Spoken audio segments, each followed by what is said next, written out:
We were just kind of hanging out at the camp because we knew January 11th that day the detainees would be arriving. We were just at the camp. I happened to be the first group of people working at Camp X-Ray. I was doing escorting duties, and they just came on the radio. It was plane landed, and they came on the radio 5 minutes out, and they came back on the radio 30 seconds out. Then you see the bus coming, and there has a Humvee in front of the bus with Marines and the 50 cal mount on it, and a Humvee in the back, the 50 cal mounted, and the bus pulls into Camp X-Ray, and you can hear the Marines just yelling and screaming at the detainees on the bus.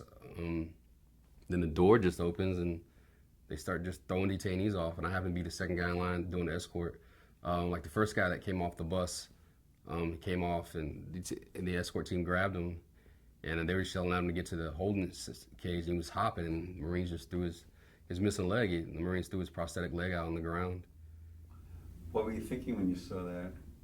Just really just kind of taking it all in. I'd never seen nothing like that. Even here, I was 21 years old, 21 years old, and just kind of doing what I was told to do.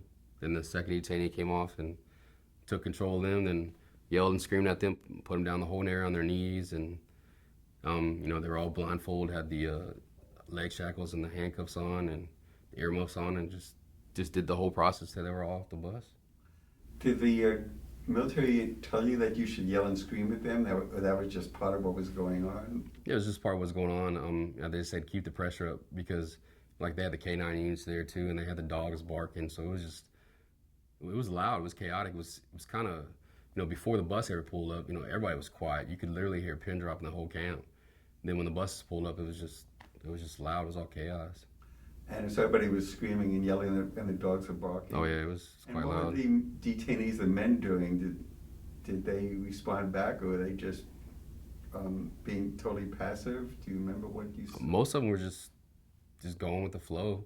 I can remember one detainee just like sobbing, just crying, and they put him in the holding cell, and they'd be yelling and screaming at him, telling him to shut up.